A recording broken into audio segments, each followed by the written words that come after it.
que je veux dire. Pour répondre à cette question, il faut rentrer dans le contexte historique. Il est vrai que l'histoire de la production d'électricité de la RDC s'est arrêtée en 1982.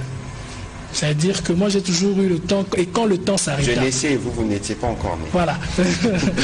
Alors, le temps s'est arrêté. Avec Inga 2, il n'y a plus eu de projet.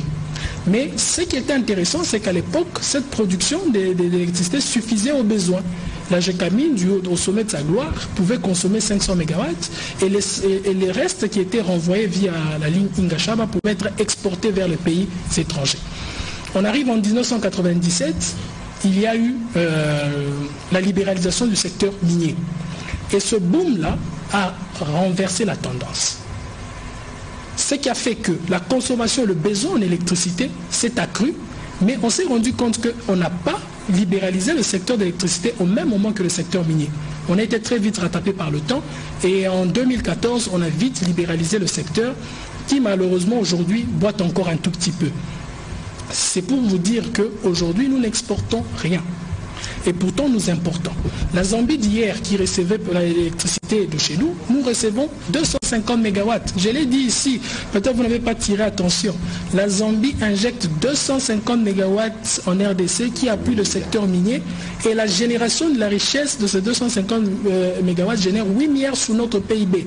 Ça veut dire que si nous n'avons pas ça, l'économie va tousser. C'est-à-dire nous devons très vite faire pour avoir de la production interne pour répondre à ce monopole-là. Nous sommes un pays à vocation d'exportation. Mais aujourd'hui, nous n'exportons rien et nous sommes plutôt aujourd'hui recherchés de partout, si je peux dire. Parce qu'aujourd'hui, la Zambie injecte 250 MW.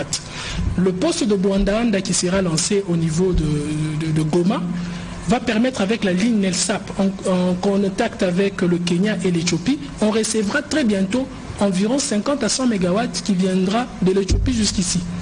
L'Angola, avec la boucle de l'amitié, va faire injecter de la puissance ici. De Brazzaville, par moment, nous récupérons 25 MW. Les Tanzaniens, aujourd'hui, sont en train de voir avec la nouvelle centrale comment revenir avec un 100 MW pour entrer en RDC. Même la Centrafrique aujourd'hui nous donne un peu 2 MW avec Zongo, Boali Zongo. Ça veut dire aujourd'hui tout le monde amène son énergie en RDC. On n'exporte plus rien. Et ça, c'est pour cela qu'il faut, ça doit faire cet éveil de conscience.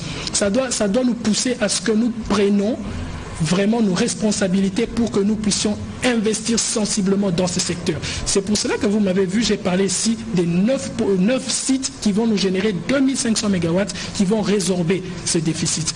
Et j'ai parlé aussi ici du fait qu'on doit passer par un leasing. Le leasing, c'est la location des équipements thermiques et photovoltaïques qui peuvent venir tout de suite ici pour consommer le gap que nous avons et ne plus être la risée de l'importation. Ce sont des questions fondamentales qui doivent même nous pousser à avoir un concept de la défense énergétique de ce pays.